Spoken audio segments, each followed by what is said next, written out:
Magandang araw po sa inyo mga idol at sa mga giliw kong tagapakinig. Nagkita-kita po tayong muli. Ako po ang inyong Tito Blair.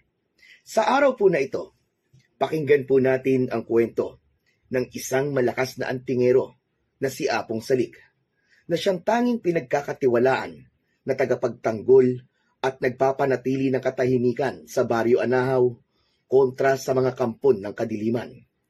Subalit dumating ang isang malaking trahedya sa buhay ng antingero na hindi pa nito naipapasa ang pagiging antingero sa kanyang nag-iisang apo na si Marco.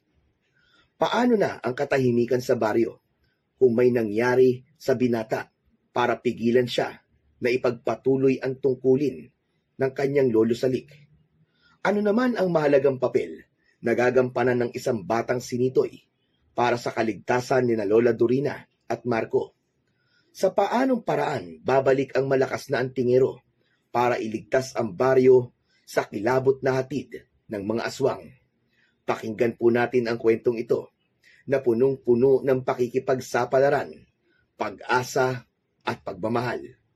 Ngunit bago po ang lahat mga idol, huwag po nating kalimutan mag-subscribe at i-hit ang notification bell sa aking YouTube channel na The Voice Addict para sa mas marami pang makapigil hiningang kwentong aswang at katatakutan mula sa mundo ng kababalagan. Umpisahan na po natin ang kwento. Tubong Mindanao si Apong Salik. Doon siya isinilang at naroon ang kanyang mga magulang. Subalit sa Bisaya siya nagkaroon ng pamilya sa Baryo Anahaw. Kaya lamang ay napilitan din siyang iwan yon upang bumalik sa Mindanao sa isang hindi inaasahang dahilan. Ang pag-alis niya sa Baryo Anahaw ay nagdulot ng pangamba at takot dahil batid ng mga naninirahan dito na ang pag-alis ni Apong Salik ay mangangahulugan ng kaguluhan sapagkat walang hahadlang sa pananalasa at lagim na hatid ng grupo ng mga aswang. Isang antingero si Apong Salik at manunugis na mga kampon ng kadiliman, lalo na ng mga aswang. Sa pagkawala ni Apong Salik sa baryo, ay ganun na nga ang nangyari. Nabalot ng takot ang baryo, araw man o gabi. Walang pinipiling oras ang hatid na kilabot ng mga aswang sa pagkawala ng isang biyasang antingero.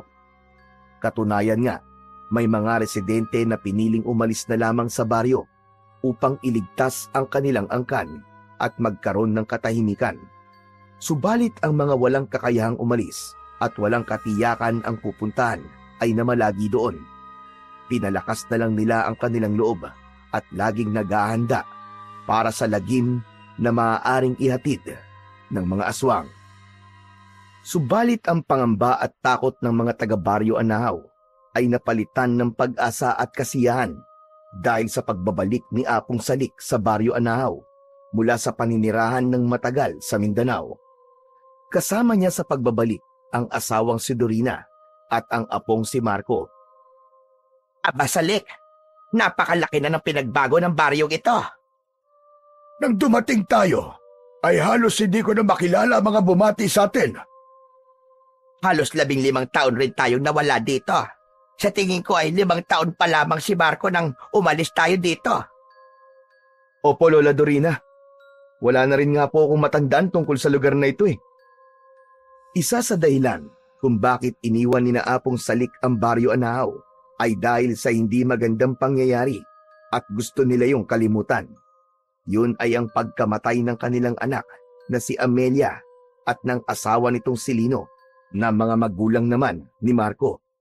Sinasabing namatay ang mga ito sa isang aksidente. Sakay ng motorsiklo ang mag-asawa nang banggain ito ng isang truck. May nagsasabi na sinadya ang pangyayaring yun dahil may taong galit sa mag-asawa sanhi ng trabaho nito na pagpapautang. Merong nagalit at ginantihan ang mga ito.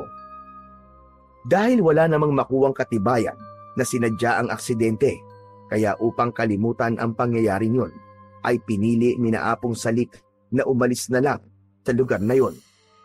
Umuwi siya ng Mindanao kasama ang asawang si Dorina at ang apong si Marco.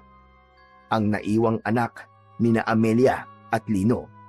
Ngunit ay ngayon nga, nagbalik na sila pagkalipas ng halos 15 taon. Handa na silang manirahan muli sa baryo na minsan nilang minahal. Kasama noroon ay ang kahandaan upang ipagtanggol ang nasabing lugar sa pagsasamantala at kilabot na hatid ng kampon ng kadiliman. Unang gabi nila sa Baryo Anao mula nang sila'y magbalik.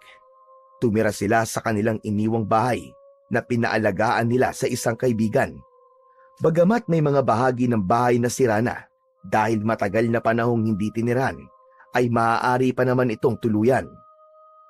Naghahanda na sa kanilang pagtulog ang tatlo na napagod sa ginawang paglilinis sa bahay. Bumili na lamang sila ng lutong pagkain dahil wala pa silang mga gamit. Nagsimula ng dalawin ng pagkaantok ang mag-asawang Apong Salik at Dorina. Ang apo naman nilang si Marco na edad 20 ay agad namang nakatulog at naghihilik pa. Tignan mo itong apo mo. Tila hindi na mamahay. Nakatulog kagad. Dahil sa pagod sa paglilinis, saka dito ipinanganak at lumaki si Marco. Kaya siguro, komportable kagad siya. Mabuti pa at matulog na rin tayo sa lake. Bukas, may mga dapat pa tayong asikasuhin. Mauna ka na, Dorina. Ako'y hindi pa gaanong inaantok.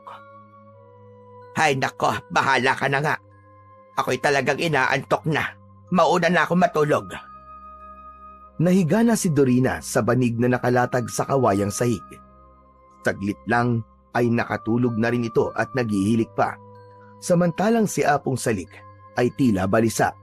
Bagamat nakakaramdam na ng antok, ay tumayo ito dahil hindi ito mapakali. Iba talaga ang nararamdaman ko. Lalabas muna ako ng bahay. Iniwan ni Apong Salik ang asawa at si Marco na natutulog. Binuksan ang pinto at lumikha pa ng maingay na tunog dahil sa kalawangin na bisagra nito.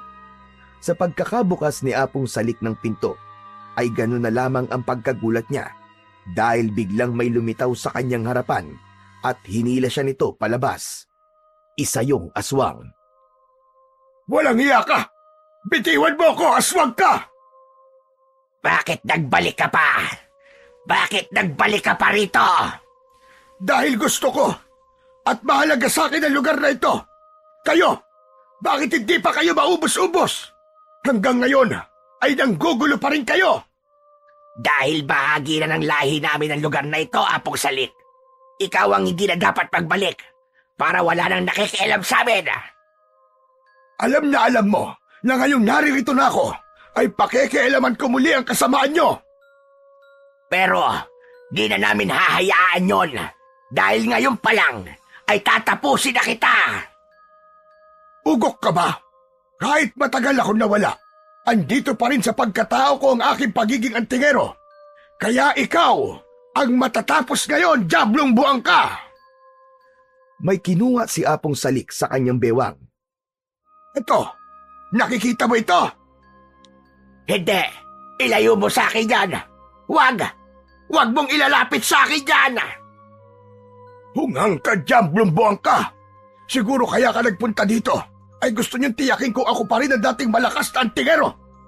Pero sa kaalaman niyo, mga aswang, ako pa rin yun! Habang hawak ni Apong Salik ang kanyang agimat, ay dumapo sa mga mukha ng aswang na umatake ang kanyang sulidong kamao. Dahil sa taglay na agimat ay tila matigas na asero ang dumadapo sa mukha ng mga aswang. Halos sumabog ang mukha ng halimaw. Dahil doon ay natiyak na ng mga umaataking aswang na wala pa ring pagbabago at kupas si Apong Salik. Ang lakas at husay nito bilang antingero ay hinding-hindi nagbabago sa paglipas ng mga taon. Bulagta ang mga aswang na umatake. Nangingisay ang iba na parang bulate. Samantalang ang ilan ay wala ng buhay. Ang iba naman ay nagdalawang isip na sumugod at piniling tumakbong palayo para tumakas. Sila na lang ang magbabalita tungkol sa naging karanasan at mga nangyari sa kasamang aswang. At dahil sa komosyong nangyari sa ginawang pakikipaglaban ni Apong Salik sa mga aswang, ay nagising pala sina Dorina at Marco. Nakatingin ang mga ito kay Apong Salik at pinagmamasdan din ang mga halimaw na nakahandusay. Hindi na talaga sila naghintay ng kahit ilang araw man lang, Salik. Umatake kagad sila. Akala yata nila, magagapi nila ako. Kaya nang mabalitaan nilang dumating ako, agad sila sumalakay. Mga diablong buang sila. Ang husay niyo po, Lolo Salik. Kitang-kita ko po kung paano niyo po pinatumba mga halimaw na aswang.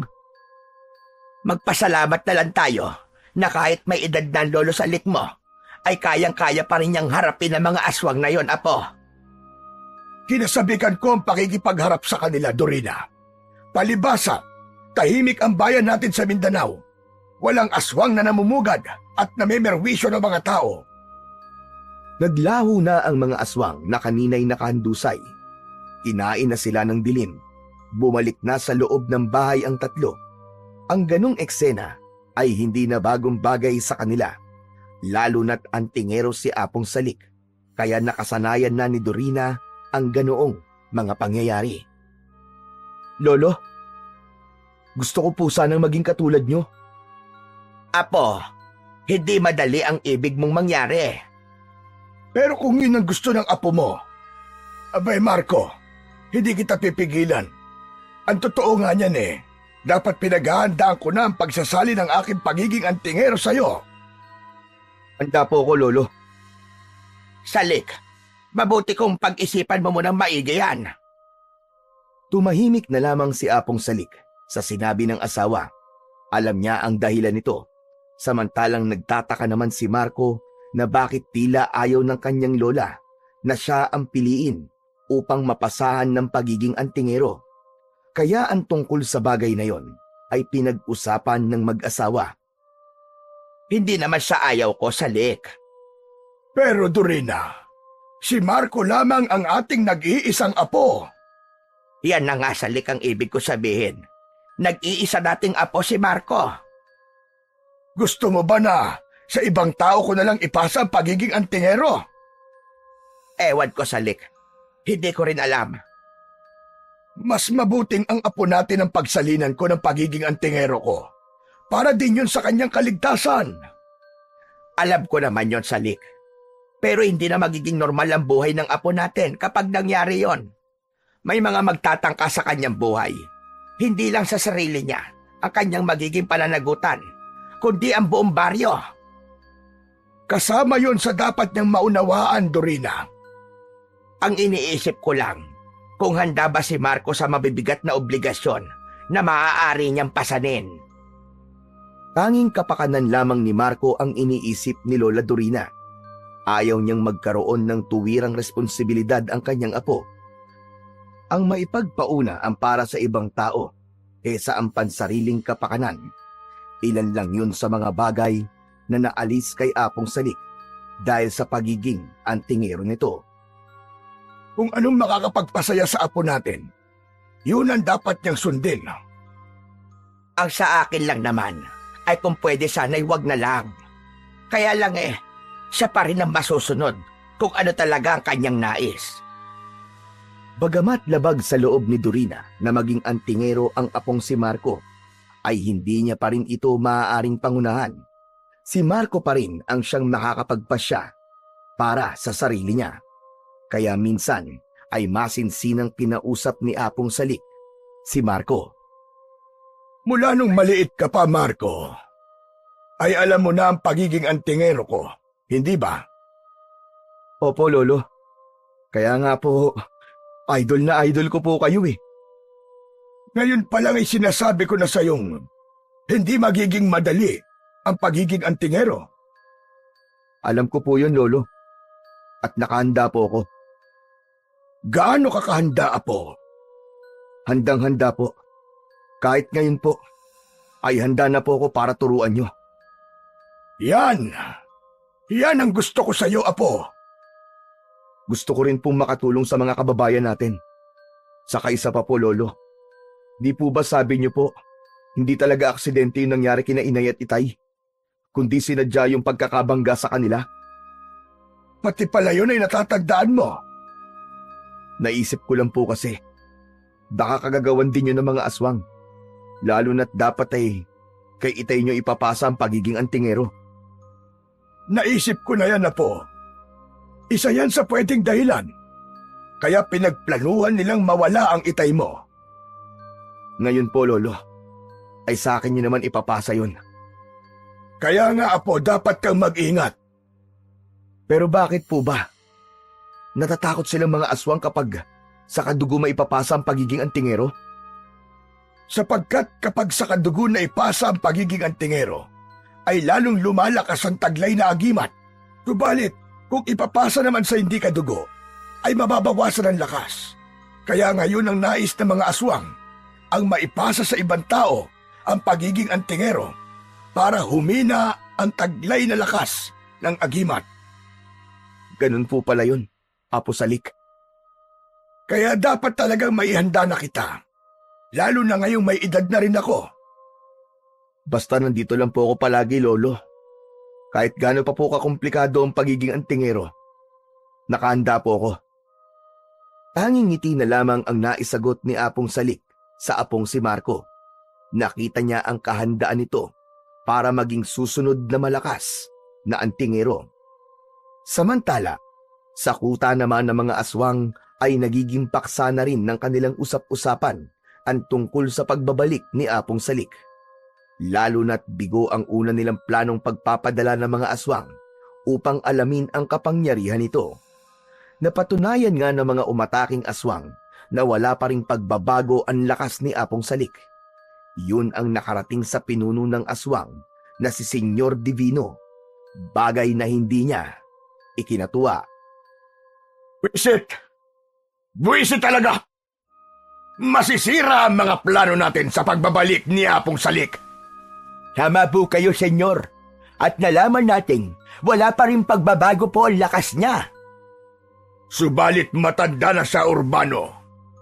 Ang ibig sabihin ho malapit na po siyang mamatay. Konting panahon na lamang po. Siyempre, pinaghahandaan na yon ni Apong Salik.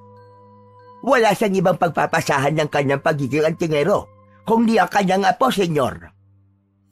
Sakaling maipasa niya ang pagiging antingero sa ikatlong salinglahi, triple din ang magiging lakas nun. Kaya nga po mas magiging mapanganib para sa atin, hindi ho ba? Hindi natin dapat payagang mangyari yun, Urbano. Ano hong iniisip niyong gawin, senyor? Ang iligpit ang apo ni Apong Salik, ganun ho ba? Nakatingin lamang si Senyor Divino sa pinagkakatiwalaan niyang tauhan. Iniisip kung tama nga bang ganun ang gawin at kung magiging madali yun. Samantala, ay may nabuo ng pasya si Apong Salik. Desidido na siya sa kanyang apo na si Marco ipasa ang pagiging antingero. Kaya ng araw na yon ay isinama niya ang binata sa may burol. Lo, ano pong gagawin natin dito? Wala na tayong panahon, Apo. Dapat ay unti-unti ko nang maituro sa iyo ang aking mga nalalaman. Talaga po? Magiging antingero na po ako? Kapag natapos mo ang gagawin natin pagsasanay, ay saka ka pa lamang tatawaging antingero. Mula sa loob ng dalang bayong ni Apong Salik, ay inilabas nito ang mga armas na dapat matutuhang hawakan ni Marco bilang isang antingero. Iba't ibang uri yun ng matatalas na sandata na magagamit sa pagsagupa sa iba't ibang uri ng halimaw. Walas tiklo! Kakaiba po ang mga armas na ito Ang lahat ng yan ay ako ang siyang nagpagawa. Iniwan ko ito sa ating lumang bahay dito sa Baryo Anahaw nang umuwi tayo sa Mindanao. Salamat na lamang at hindi nawala.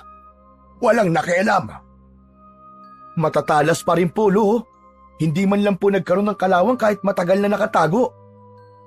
Dahil may orasyon ng mga sandatang ito, Apo, kaya hindi basta-basta kinakapitan ng kalawang. Lo, handa na po ako. Gusto ko na pong matutunan ng paggamit ng mga armas. Mabuti. Sige, Apo. Sisimulan ko na ang gagawin kong pagtuturo. Pero kailangan muna ang warm-up para hindi mabigla ang iyong mga buto. Kaya uumpisahan na natin sa mga simpleng ehersisyo.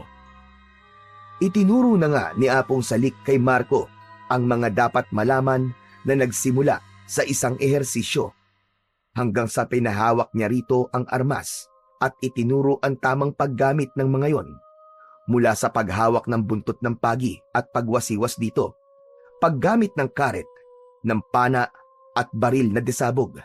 Lahat yon ay isa-isang itinuro ng matanda sa kanyang apo. Sa pag-uwi ng maglolo ay nakita ni Lola Dorina na pagod ang dalawa. Bagamat may kutob na ito kung saan galing ang maglolo, nagtanong pa rin ito. Sa burol ba kayo galing, Salik? Oo, Dorina. Bigyan mo nga muna kami ng tubig. Pagod na pagod at uhaw na uhaw kami ni Marco. Kumuha ng pitsil ng tubig at 2 baso si Lola Dorina at ibinigay yun sa asawa. Nagsali ng tubig sa 2 baso si Apong Salik at ang 1 basong puno ng tubig ay ibinigay sa kanyang apong si Marco. Uminom ang maglolo. Pagkatapos uminom ay nakadama ng ginhawa si Apong Salik na wala ang nararamdamang paninikip ng kanyang dibdib. Ay, Diyos ko, salamat. Okay ka lang ba, Salik? Oo, kahit paano ay nawala ang paninikip ng dibdib ko. Hindi ka kasi dapat nagmamadali, pambihira ka, alam mo matanda ka na. Sabi ko nga po kay Lolo na may ibang araw pa naman po eh. Maaari pa kaming bumalik sa susunod na araw para sa kanyang pagtuturo sa akin. Mas mainam kasi na marami ka na kagad na matutunan, apo. Kaya mahabang oras ang ginawa natin pagsasanay. Pero nahihirapan naman po kayo, Lo. Anong nahihirapan? Nanibago lang ako. Palibasa ay matagal bago ko nahawakan uli mga armas na yon. Ikaw naman kasing matanda ka. Matigas ang ulo mo. Alalahanin mo, Salik. Hindi ka na bata. Gurang ko na. Kaya ko pa naman Mamaya nga Pwede pa akong umisa.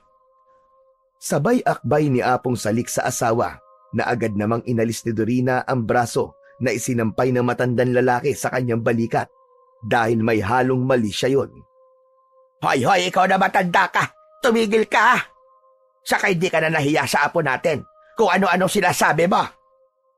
Hindi na minor de edad ang apo natin. Naiintindihan niya na ang bagay na yon.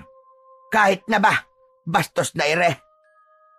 Natatawa na lamang si Marco na nakatingin sa kanyang lolo at lola. Ang totoo'y sanay na siya sa ganoong biruan ng 2 matanda dahil nga may pagkapilyo ang kanyang lolo Salik. Bagay na hindi niya yata namana sa kanyang lolo sapagkat may pagkamahiyain siya. Kaya nga, wala pa rin siyang nagiging kasintahan sa edad niyang 20 anyos. Apo, pagpasensyahan mo na itong lolo mo Ang tanda-tanda na pero kung ano-ano pang pumapasok na kalokohan sa utak. Abe, ewan ko ba rito? Bakit? Ayaw mo ba, Dorina? Magtigil ka nga. Abay, napakakulit na matandang ito Kunwari kapag ayaw mo, tapos ikaw naman ang mangangalabit mamaya. Loko-loko! O sige, kung ayaw mo, edi hahanap na lang ako ng pwede. Siguro naman ay may makikita ko riyan. Aba, lintik tong matandang to Subukan mo lang. Subukan mo lang! Bakit? Anong gagawin mo? Nakikita mo yung laman ng dala mong bayong. Kukunin ko dyan yung matalas mong karet at gagamitin ko sa'yo. Kakaritin ko ang ano mo. Mawawala ka na ng kaligayahang damuho ka. Aray ko po, tapos sa junior ko pa nagkataon. Kaya umayos ka. Huwag kang loko-loko. Bastos na matandang ito. Napahagalpak ng tawa si Marco sa biruan ng kanyang lolo at lola. Sadyang mabiro si Apong Salik. Bagay na nagpapagaan ng kanilang buhay kahit pa kung minsan ay dumarating din sa kanila ang iba't ibang problema. Nagagawang tawanan na lang yon ni Apong Salik dahil naniniwala siya na dapat tinatawanan ang problema at matatapos din ito. Kinagabihan, matapos makapaghapunan ng 3, ay inayos na ni Marco ang higaan ng kanyang lolo at lola. Ganon din ang para sa kanya na nasa kabilang silid ng kanilang bahay. Gusto na sana niyang magpahinga, pero ramdam pa rin niya ang pagkabusog. Napadami kasi ang kain niya dahil nagustuhan niya ang nilutong dininding ng kanyang Lola Dorina. Paborito niya yon, kaya kapag yun ang inihahanda ng lola niya, ay tiyak mapaparami ang kanyang kain. Ramdam pa rin niya ang pamimigat ng kanyang tiyan. Lolo, Lola, lalabas lang po muna ako saglit ha. At saan ka pupunta? Gabi na, Apo. Maglalakad-lakad lang po ako. Pabababain ko lang po yung kinain ko. Naparami po kasi ang kain ko dahil sarap po talaga ng luto ni Lola eh. Pinigilan ko na lang kumain ng marami. Kung bakit kasi ang sarap magluto nitong lola mo. Abay, oo naman. Basta para sa inyong dalawa, talaga sinasarapan ko ang aking pagluluto. Pero kahit gaano pa kasarap ang luto mo, Dorina, may masarap pa rin yan. Ang alin na naman yon? E di ikaw. Napangiti si Marco dahil nagsimula na namang magbiro ang kanyang lolo. Ang damuhong ito, umariba na naman. Nag-uumpisa ka na naman ng kamanyakan mo, pambihira ka, matanda ka. Ikaw talagang tao ka, oo. Ano bang manyak ang sinasabi mo? Pagsasabi lang yun ang totoo na may halong pagmamahal. Tumahimik ka na nga, Salik. Namumuro ka na sa akin, ha? Puro ka kabulastugan. O sige na, Apo. Sabi mo nga lalabas ka muna at maglalakad-lakad.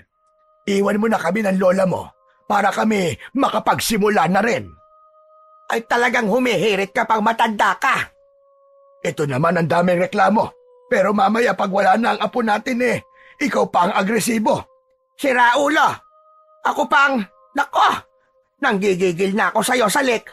O nakita mo na. Pinanggigigilan ako. Sabi ko na nga pinaplastic mo lang ako.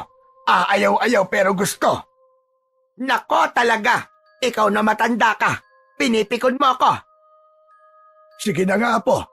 Sige na, lumabas ka na. At nang matigil na sa kakakuda itong lola mo, kapag natahimik siya at di na nagsasalita, alam mo na, may nakasubo sa lola mo. Biglang hinataw ni Dorina ng mahabang hangir si Apong Salik. Bastos na matanda ka! Bastos! Bastos ka! Kung ano-ano sinasabi mo, di ka na talaga nahiya sa apo natin. Natatawa na lamang na lumabas ng bahay si Marco. Yun marahil ang dahilan kaya nakikita niyang masaya ang kanyang Lola Dorina dahil lagi itong napapatawa ng kanyang Lolo Salik. Naglakad-lakad sa labas ng bahay ang binata. Mabagal lang ang bawat takbang niya dahil wala naman siyang patutunguhan kundi nais lamang niyang bumaba ang kanyang kinain at mawala ang pagkabusog. May naramdamang kakaiba ang binata na pakiwari niya ay may kung anong nilalang na nagtatago sa kadiliman. Kailangan maging handa ako. May kakaiba ako nararamdaman sa paligid. Saglit na huminto sa kanyang paglalakad ang binata. Pilit na nakikiramdam ito. Iginala ang kanyang mga mata sa madilim na bahagi. Naghihintay ng anumang nilalang na lilitaw doon na biglang aatake sa kanya. Subalit lumipas ang ilang sandali ay wala pa ring anuman na galing mula sa dilim hanggang isang sigaw ang kanyang narinig. Sigaw yun ng kanyang Lola Dorina mula sa loob ng bahay. Kaya napatakbo si Marco papasok sa loob. Dinatnan niya roon na panay ang diin ng kanyang Lola Dorina sa dibdib ng kanyang Lolo Salik. Bakit po, Lola? Ano po nangyari kay Lolo? Bigla na laban siya nahirapang huminga, Apo. Kailangan madala po natin siya sa doktor. Sa ganitong oras, mahihirapan tayo. Wala tayong sasakyan. Hahanap po ako. Magtatanong-tanong po ako. Kailangan may sugod po siya sa ospital. Nagmamadaling lumabas ang binata. Dahil naman hindi pa katagalan mula nang bumalik sila sa baryong yon, ay hindi rin alam ni Marco kung saan lalapit at kanino siya hihingi ng tulong. Ngunit magbabaka sakali siya na may taong malalapitan. Kaya nga lang, nang nasa labas na siya ng bahay, ay gano'n na lang ang kanyang pagkagulat. May mga nagtatawanan mula sa kadiliman siyang naririnig, kaya napahinto siya. Sino kayo? Sino kayo? Magsalita kayo! Magpakita kayo sa akin! Nagpatuloy ang tawanan na tila nakakarindi yun sa pandinig ng binata. Naalala ni Marco na hindi siya dapat magpagambala sa mga nilalang na yon na hindi niya nakikita. Mahalagang makahingi siya ng tulong sa lalong madaling panahon para sa kaligtasan ng kanyang lolo. Hindi ko sila papansinin. Mas mahalagang madala si lolo sa ospital kesa sa inyo! Mga hayop kayo!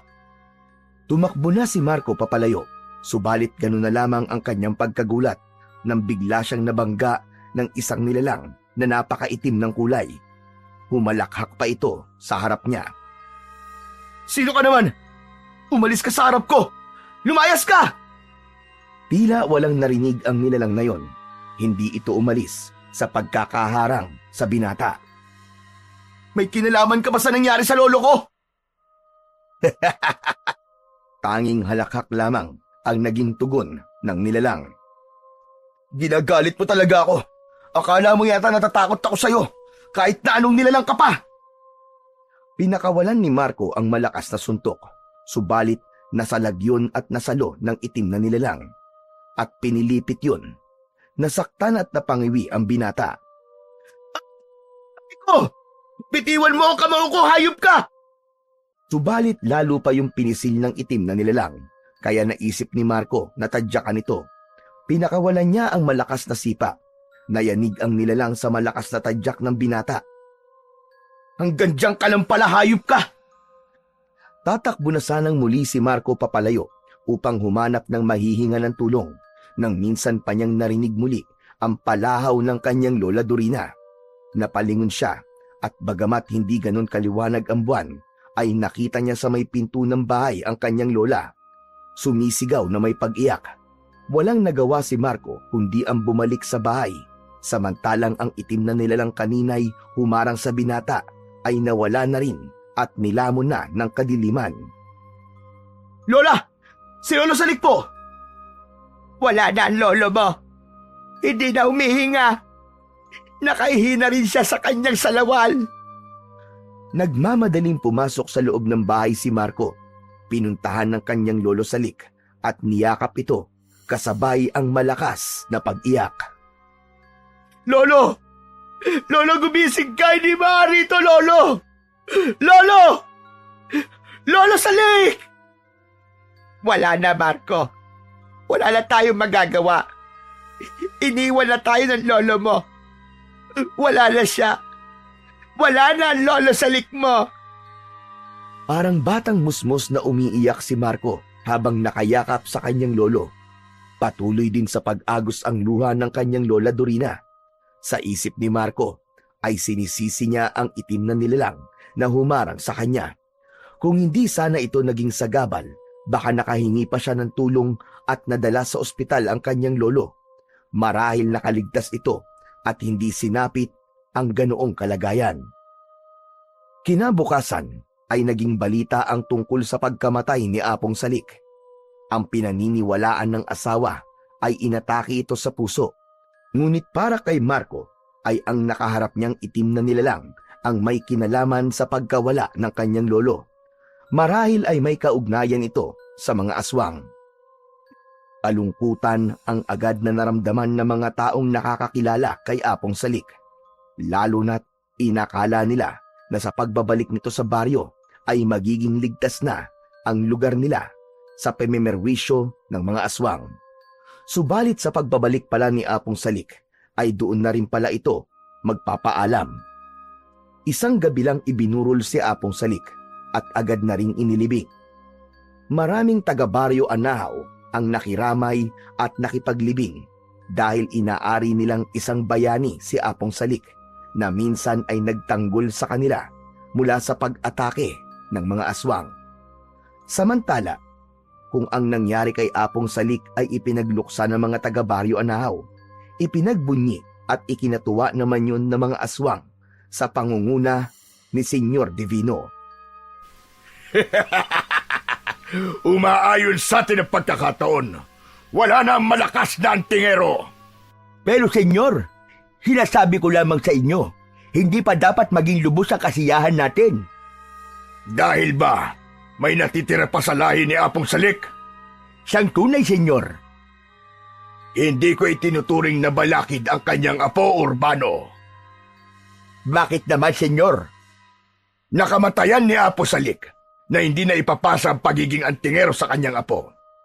Kung naipasa niya yon, sana'y kasakasama niya sa pagharap sa mga aswang ang apo niya. Hindi pa rin natin dapat panghawakan yun.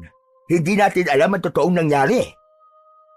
Kung sa bagay, hindi tayo dapat magpakampante. Ganun na nga yun, senyor. Kaya dapat maganda pa rin tayo at may iba pang paraan na dapat gawin. Sa pagkawala ni Apong Salik, ay tila nawala rin ang interes ni Marco sa pagiging isang antingero. Wala na kasi ang kanyang lolo na magsasanay at magbibigay sa kanya ng inspirasyon. Malungkot ka na naman, Apo. Naalala ko lang po kasi si Lolo Salik. Kung nasan man siya ngayon, ay tiyak, masaya na ang lolo mo. Hindi pa sana siya mawawala kung di dahil sa itim na nilalang na yon. Alam ko po na siya ang may kagagawan sa sinapit ni Lolo. Apo, ano man ang nangyari sa iyong lolo, wala na tayong magagawa kundi tanggapin na lamang. Gusto na rin ng lolo mo na magpahinga. Kaya nga tignan mo naman, nagsikap siyang turuan ka. Ang pagtuturo niya sa iyo ay palatandaan na malapit na siyang mawala. Kaya po ba tinuruan na ako ni Lolo ng paggamit ng mga armas? Oo, Apo. Dahil nararamdaman niya yon. Ayoko nga sana, pero hindi maalis na nararamdaman niya ang kanyang nalalapit na pag-alis. Kaya sana, wag na wag mong babaliwalain ang mga naituro niya sa'yo. Dahil hindi mapapanatag ang kaluluwa ng iyong lolo Salik kung hindi mo ipagpapatuloy ang iniwan niyang tungkulin. At ikaw ang magpapatuloy nun, Apo. Pero Lola, kulang pa po ako ng kakayahan. Alam ko, Apo. Subalit nasa dugo mo ang pagiging antingero. At walang sino mang maaaring magbago at mag-alis noon sa iyo. Hayaan niyo po, Lola Dorina. Para po sa alaala ni Lolo Salik, magsisikap po akong gawin. At lalo pang magsanay para maging mahusay na antingero na gaya niya. At maging manunugis na mga kampon ng kadiliman. Lalong-lalo na ng mga pesteng aswang. Bagamat wala na si Apong Salik, ay sinikap ni Marco na sanayin ang kanyang sarili. Tanging ang mga naaalala niyang itinuro sa kanya ang kanyang pinagsanayan. Habang nagsasanay siya, ay pakiramdam niya ay may gumigiya sa kanya. May nararamdaman siyang umaakay upang gumalaw ang kanyang mga kamay at braso ayon sa naging pagtuturo ni Apong Salik. Lolo Salik, narito ka ba? Kasama ba kita? Napahinto sa ginagawang pagsasanay ang binata. Hindi kasi siya maaaring linlangin ng kanyang nararamdaman. Damang-dama niya ang presensya ng kanyang lolo.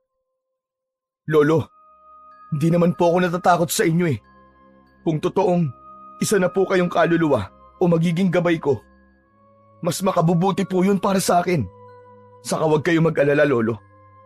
Hindi ko po kayo bibiguin. Ipagpapatuloy ko po ang inyong ipinamanang tungkulin sa akin. Ang marubdob na pagsasanay na ginagawa ni Marco ay hindi naging lingid sa kaalaman ni Senyor Divino, ang pinuno ng mga kampon ng kadiliman. Totoo nga pala ang balita. Handang ipagpatuloy ng apo ni Apong Salik ang iniwan ng kanyang lolo. Yun na nga po ang ibig ko sabihin sa inyo, senyor. Bago pa maging mahusay ang apo ni Apong Salik, kailangan gumawa na tayo ng paraan. Anong gusto niyo, senyor? Ipapaatake na ba natin sa ating mga kawal na aswang? Naghihintay lang sila ng utos mula sa inyo, senyor Divino. Hindi. Baka masayang lamang ang pagod ng mga kawal na aswang. Iisip ako ng ibang paraan upang mawala sa landas natin ang kanyang apo. Umaga ng araw na yon ay nagpaalam si Marco sa kanyang Lola Dorina. Aalis ka ba kamo, Apo? Opo, Lola Dorina. Saan ka naman pupunta? Sa libingan po ni Lolo Salik. Namimiss ko po kasi siya eh. Gusto ko po siyang dalawin. O siya, sige, ikaw ang bahala, Apo. Kung wala lang sana akong gagawin ngayon gusto sana kitang samahan. May ibang araw naman po, Lola eh. Saka na lang po kayo bumisita sa puntod ni Lolo. Kung sa bagay tama ka. Ay siya nga pala, kung aalis ka, Meron akong ibibigay sa'yo, Apo. Saglit na pumasok ng silid ang Lola Dorina ni Marco. Sa paglabas nito ng silid ay may ibinigay ang matandang babae sa apo. Nakalagay ito sa maliit na telang supot. Heto, Apo. Kunin mo ito. Ano po yan, Lola? Kunin mo at buksan mo. Kinuha ni Marco ang ibinigay na bagay ng kanyang Lola Dorina. Niluwagan ang pagkakatali sa telang supot. Nanlaki ang mga mata ni Marco at nasilaw pa siya nang kumislap ang medalyon na galing sa loob ng supot. Aba, Lola, medalyon po ito ni Lolo ah. Tama ka, Apo. Ipinatabi niya sa akin yan. At mahigpit niyang bilin na ipasa ko sa'yo yan kapag wala na siya. Ito rin po ang dahilan kung bakit ako tinuturuan ni Lolo Salik sa paghawak ng mga armas para maging antingerong manunugis. Para yan sa'yo, Apo. Kaya ikaw na ang magtago niyan. Saka ko na lang po kukunin sa inyo, Lola. Saka hindi pa po ako ganap na handa para maging manunugis. Kailangan mo na ito. Lalo na ngayong wala nang yung lolo. Kunin mo na. Wala po akong laban na pupuntahan, Lola. Sa puntod po ni Lola Salik ang punta ko. Siguro naman po wala pong panganib nun. Saka saglit lang naman po ako doon. Uuwi rin po ako kagad. Hala, sige, ikaw ang bahala. Itatago ko na lang muna itong medalyon. Pero dapat sa susunod na araw ay kailangan hindi mo na ito ihiwalay sa katawan mo. Wala na ang lolo mo. Ikaw na ang siyang magiging tagapag-ingat nito. Ikaw na ang bagong magmamay-ari nito, Apo. Umalis ng bahay na hindi dala ni Marco ang agimat na minana niya sa kanyang Lolo Salik. Tinungo niya ang sementeryo kung saan inilibing ang kanyang lolo. Naupo siya malapit sa libingan at pinagmasdan ang puntod nito. Habang nakamasid sa puntod ng lolo, ay hindi niya maiwasan na maalala ang mga masasayang araw na magkasama sila. Ang huli nga ay ang pagtuturo nito sa kanya sa paghawak ng iba't ibang uri ng armas kontra sa mga alagad ng kadiliman. Naramdaman na lamang ng binata na pumapatak na ang kanyang luha mula sa mga mata dahil mabigat pa rin sa loob niya ang naging pagkawala ng minamahal niyang lolo. Ilang oras din siyang namalagi sa sementeryo. Pauwi na siya at nang nasa labas na siya ng libingan ay may mga lalaking nakasalubong siya. Inakala ni Marco na may pupuntahan lang ang mga ito, subalit bigla itong pumaikot sa kanya. Sino kayo? Anong kailangan niyo sa akin? Hindi sumagot ang mga lalaking kaharap ng binata. Nakaramdam si Marco na panganib ang dala nito sa kanya. Anong problema niyo? May atraso ba ako sa inyo? Nanatiling walang imik ang mga lalaking kaharap ni Marco. Naghanda naman ang binata. Humahanap ng tiyempo upang matakasan ang mga kaharap. Subalit inumpisan ng mga itong lumakad papaikot kay Marco. Handa sila sa anumang gagawin ng binata. Subalit bago pa makakilos si Marco upang tumakbong palayo, ay biglang hinawakan ng isang lalaki ang mga braso ni Marco at pilit na hinila ito sa gawing likuran. Kasunod ay may kung anong likidong iwinisik ang isa pang lalaki sa mukha ng binata na agad na nagkaroon ng bisa. Biglang nahilo at napapikit si Marco.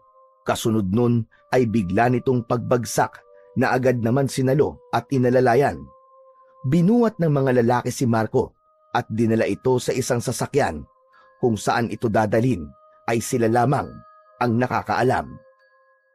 Maghapong naghintay si Lola Dorina sa pagdating ng kanyang apo. Nagluto pa naman siya ng paborito ni Marco na dininding dahil alam niyang gutom ang binata pagkagaling sa sementeryo. Subalit hapon na ay hindi pa rin umuuwi ang binata. Bakit kaya wala pa si Marco? At sabi niya ay sa sementeryo lang ang punta niya. Wala naman siyang sinabing ibang pupuntahan. Nasaan na kaya ang batang yon? Ako'y lubos na nag-aalala na. Nakadama ng kaba at pagkabahala si Lola Dorina sa hindi pag-uwi ng apo sapagkat hindi na mapalagay ang matandang babae kaya kahit medyo masakit ang kanyang rayuma ay pinili niyang puntahan ang kanyang apo sa sementeryo. Malapit ng dumilim nang sapitin ni Lola Dorina ang sementeryo. Kaya lamang, wala roon ang apong si Marco. May isang tao siyang nakita na napadaan sa may libingan, subalit wala raw itong nakitang ibang tao roon. Lalo lamang kinabahan at nakadama ng takot si Lola Dorina. Diyos ko, nasa na kaya ang apo ko si Marco? Ano na kaya nangyari sa kanya? Dapat kasi tinanggap na lang niya ang medalyon at dinala niya. Kahit paano, ay may maitutulong yun sa kanya bilang proteksyon. Umuwi ang matandang babae na hindi pa rin mapalagay. Abot-abot na ang kanyang kaba sa kung anong nangyari sa kanyang nag-iisang apo na si Marco. Lumipas pa ang magdamag na halos hindi nakatulog si Lola Dorina sa pag-iisip at pag-aalala. Panay ang tingin sa labas ng bahay sa pagbabakasakaling may pinuntahan lang ang apo at uuwi rin ito. Kaya lang, mag-uubaganay wala pa rin, kahit pa ang anino ng binata.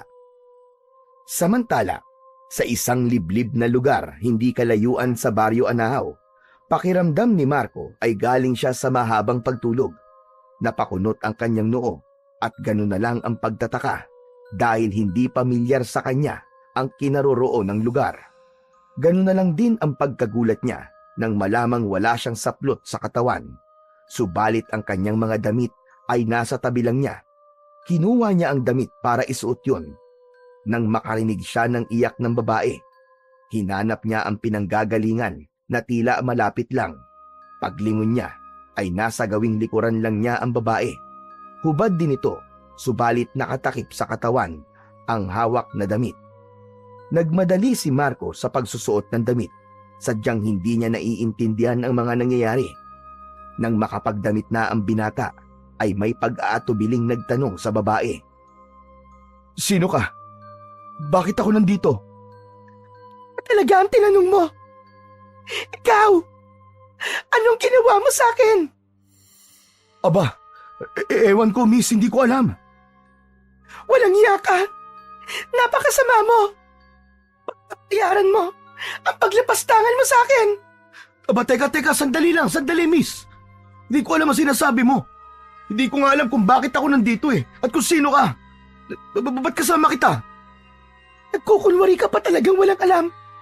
Malinaw pa sa sikat ng araw na nalapastangan mo akong hayop ka. Pinagsamantalaan mo ako. Teka lang, nagkakamali ka. Hindi ko yun magagawa sa'yo. Talagang magkukunwari ka pa. Pagpipilitan mo pa. Tignan mo nga, wala kang suot ng magising ka. At bakit ganun din ako? Pero wala talaga akong alam, maniwala ka. Saka, paano ako nakarating dito? Tama na pagkukunwari mo. Babayaran mo ang pangahalay mo sa akin. Magbabayad kang hayop ka. Galit na galit ang babae kay Marco dahil tuliro at hindi alam ni Marco ang gagawin. Ang nais na lang niya ng mga pagkakataong yon ay makaalis na lamang sa lugar na yon. Subalit nang akmang aalis na siya, ay may humarang sa kanya. Oh, saan ka pupunta? Teka, natatandaan ko kayo Manong, tulungan niyo po ako. Pinagsamantalaan ako ng walang ngayong lalaking yan. Huwag niyo siyang hahayaang makatakas. Hinawakan ng mga lalaki ang braso ni Marco upang hindi ito makaalis. Sandali lang. Hindi ko alam ang sinasabi ng babaeng yan Wala akong masamang ginawa sa kanya. Magsisinungaling ka pa. Ayan ang ebidensya. Walang suot na damit ang babae. Nagsasabi ako ng totoo. Sinungaling po siya. Ginahasa niya ako. Kailangan magbayad ang lalaking yan. Kailangan pagdusahan niya ang ginawa niyang pangahalay sa akin. Humagulgol ng iyak ang babae. Masamang masama ang loob nito dahil sa kanyang sinapit. Samantalang naguguluhan pa rin si Marco at hindi alam kung ano ang kanyang gagawin. Hinawakan ng dalawang lalaki si Marco upang tiyakin na hindi ito makakatakas. Sasama ka sa amin. Sandali, saan niyo ako dadalhin? Huwag ka lang marami pang tanong. Basta sumama ka na lang. Dahil nagmamatigas si Marco na sumama, kaya kinaladkad siya ng dalawang lalaki. Isinakay ng sasakyan at dinala ang binata sa himpilan ng pulisya. Gaya ng sinabi ng babae, inakusahan ng panggagahasa si Marco. Pagkalipas ng ilang oras, ay dumating sa presinto ang babaeng nagsasabing pinagsamantalahan siya ni Marco upang formal na maghain ng kanyang reklamo. Sa bahay naman ng lola ni Marco ay halos ilang araw na ring walang tulog si Lola Dorina dahil sa pag-aalala nito para sa kanyang apo. Ipinagtanong-tanong na rin niya kung kanino si Marco, subalit walang nakakaalam. Pinipilit ni Lola Dorina na magpahinga at ipikit ang mga mata nang makarinig siya ng katok mula sa pinto. Mabigat ang katawan na tinungo ang pintuan. Nanlaki ang mga mata nito nang mabungaran ang dalawang unipormadong pulis. Malakas ang kabog sa dibdib ni Lola Dorina sa sasabihin ng kaharap na pulis. Ano po ang kailangan nyo mga sir? Tungkol po ba ito sa nawawala kong apo? Ipinaalam ko na po sa barangay ang pagkawala niya. Ipinaalam ng pulis na kaharap ni Lola Dorina kung nasaan ang apo. May tuwa sa puso sa ipinaalam ng mga pulis na buhay si Marco, subalit naroon din ang bigat sa dibdib nang sabihin na nakakulong ito dahil sa krimeng ginawa. Teka lang po, mamang pulis. Mabait po ang apo ko. Hindi niya magagawang manghalay ng babae. Wala nga po siyang kasintahan dahil takot po siya sa babae. Kaya hindi po yun magagawa ng apo ko. Tahimik lamang ang pulis, walang reaksyon sa mga paliwanag ng matandang babae. Hindi po ba kayo naniniwala sa akin? Gusto ko po makita at makausap ang apo ko. Pupunta po ako sa kanya. Isinama ng mga pulis si Lola Dorina sa presinto. Hindi agad nagawang lumapit ng matandang babae sa apo nang makita ito na nasa loob ng mga rehas. Dahil kahit sa panaginip ay hindi niya inisip na makukulong ang kanyang pinakamamahal na apo. Nakatingin naman si Marco sa kanyang Lola Dorina. Hindi niya maipaliwanag kung ano ba ang kanyang nararamdaman. Marahang lumapit si Lola Dorina sa apo. Hinawakan ng mahigpit ang mga kamay nito. Nagsimula ng umagos ang luha sa mga mata ng matandang babae. Nangingilid na rin ang luha sa mga mata ng binata. Lola, wala po akong kasalanan. Wala po akong alam sa ibinibintang nila sa akin. Naniniwala ko sa iyo, apo. Dahil kilala kita. Hindi ko po alam yung pinaparatang nila, Lola. Lahat po yun, walang katotohanan. Pero sino ang gumawa ng ganitong kalokohan sa iyo, apo? Bakit ibig nilang makulong ka? Lola, ayoko po rito. Ayoko rito, Lola. Tulungan niyo po ako. Huwag kang mag-alala, apo. Gagawa ko ng paraan. Hahanap ako ng tulong para mapalabas ka rito sa kulungan na ito. Dahil naniniwala ko sa iyo na wala kang masamang ginawa. Wala kang kasalanan, apo. Maraming salamat po, Lola Dorina. Salamat po. Apo, mahal na mahal kita at gagawin ko ang lahat. Makalabas ka lamang dito. Sana buhay pa po si Lolo Salik. Baka hindi po ito nangyari sa akin. Oo, apo. Dahil hindi papayag ang lolo mo. Nasapitin mo ito. Malungkot na umuwi si Lola Dorina. Mabigat ang kanyang dibdib dahil sa sinapit ng kanyang apo, sapagkat batid niyang walang katotohanan ang krimeng ipinaparatang dito. Kaya gagawa siya ng paraan upang makalabas ito ng kulungan. Subalit ang malaking katanungan kay Lola Dorina ay kung sino ang may pakana ng bagay na yon at bakit pinaratangan ng kung anong akusasyon para lamang ipakulong ang kanyang apo. Samantala, nakarating na sa kaalaman ni Senyor Divino ang nangyari kay Marco. Tignan mo nga naman. Pumapanig sa atin ng pagkakataon. Wala na pala tayong gagawin, Senyor Divino. May kalokohan din pala sa katawan ng apo ni Salik. Nakuha pa manggahasa ng isang babae. Dahil sa ginawa niya, habang buhay na siyang makukulong.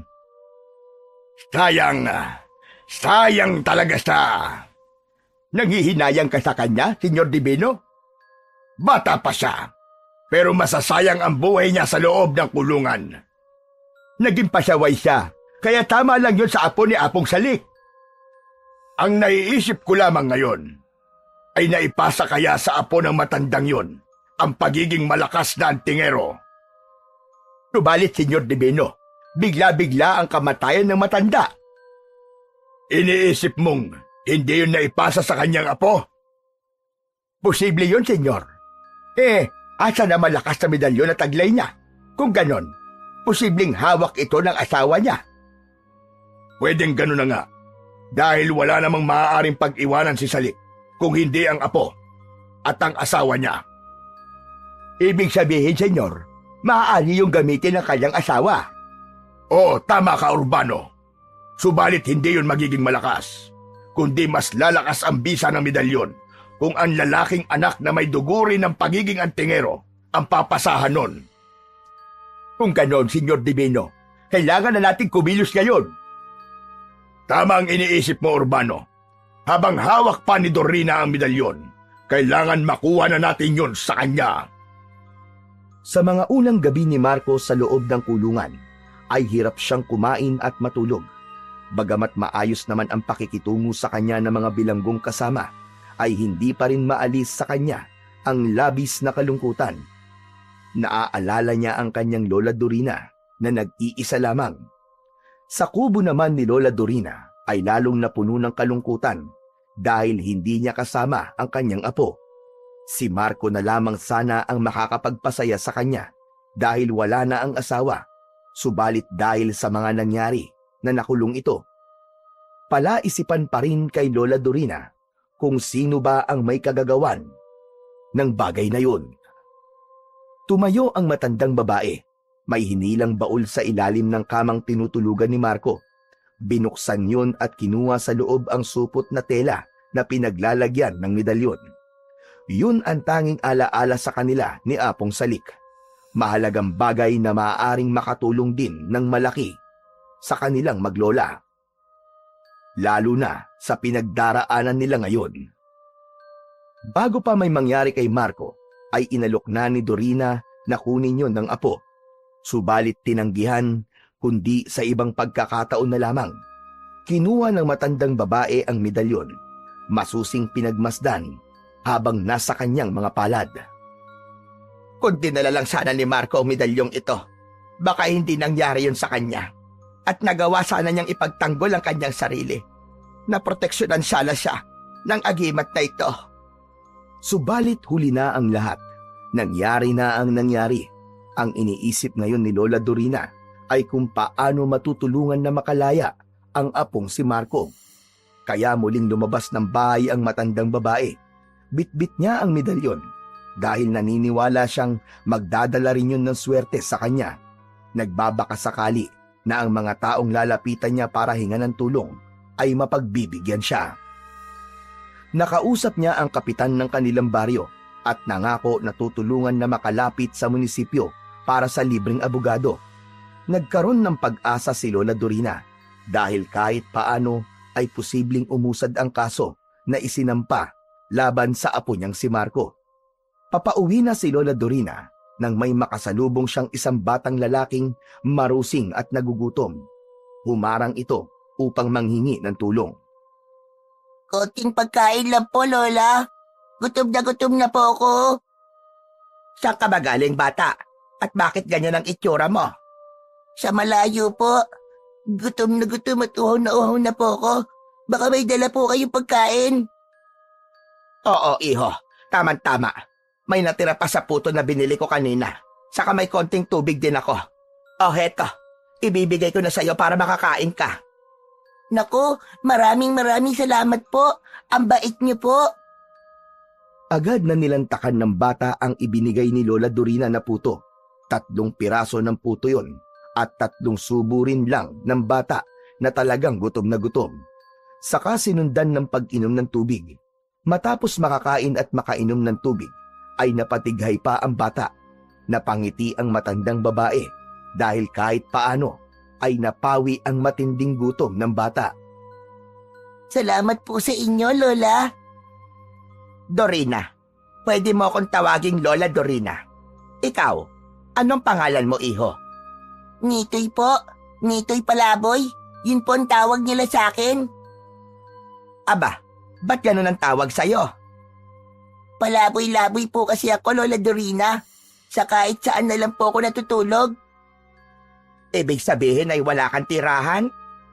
Opo, kahit saan-saan na lang po ako natutulog. Okay lang po sa akin.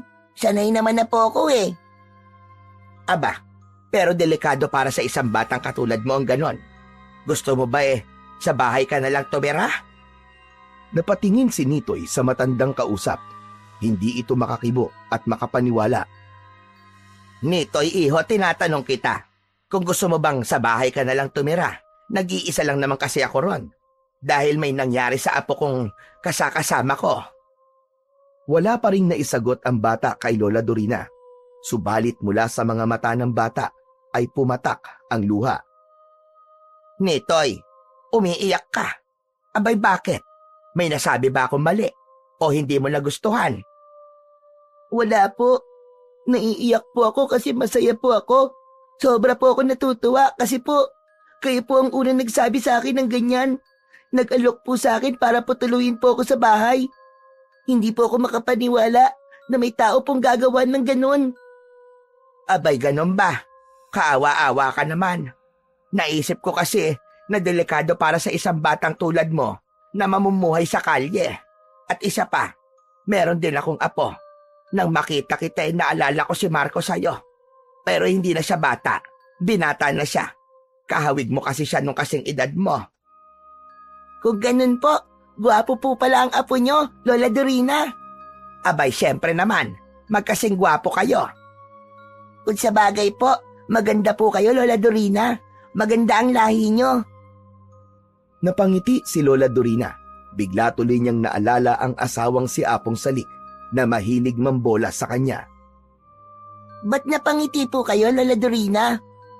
May naalala lamang ako. Kung payag kang sa bahay na tumira, abay sumama ka na sa akin. Tsaka para makapaligo ka na rin. Iba na kasi ang amoy mo, Nitoy. Sanayan lang po sa amoy yan, Lola Dorina. Kaya lang, hindi ako sanay sa ganyang amoy. Abay, naaamoy mo ba at sarili mo? Abay, punyeta ka. Kaya kailangan mo na talaga maligo para maging mabango ka.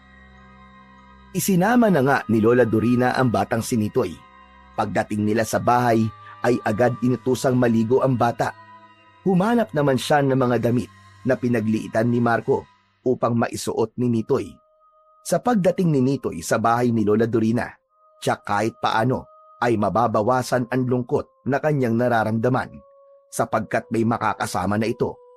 Marahil sadyang nakatadhana para dumating sa buhay niya ang bata. Biglang naisip ni Lola Dorina ang medalyong nasa kanyang katawan. Marahil isa yun sa swerte o magandang bagay na hatid ng medalyon. Kaya mula sa bulsa ng suot na damit ay kinuha yon ni Lola Dorina. Pinagmasdan at hinaplos-saplos yun. Nakita naman ni Nitoy ang ginagawa ng matandang babae. Ano po yan, Lola Dorina? Ang ganda naman po, parang kwintas. Ito ba, Nitoy? Ang tawag dito ay medalyon. Katulad po nung nakikita ko sa mga bata kapag matalino po sa school. Parang gano'n na nga, pero kakaiba ang medalyon na ito. Kanino po galing yan? Sa namatay kong asawa, iniwan niya sa amin ang apo ko. Pero ang bagay na ito ay para talaga kay Marco. Kaya lang wala siya. Nasaan po pala ang apo nyo?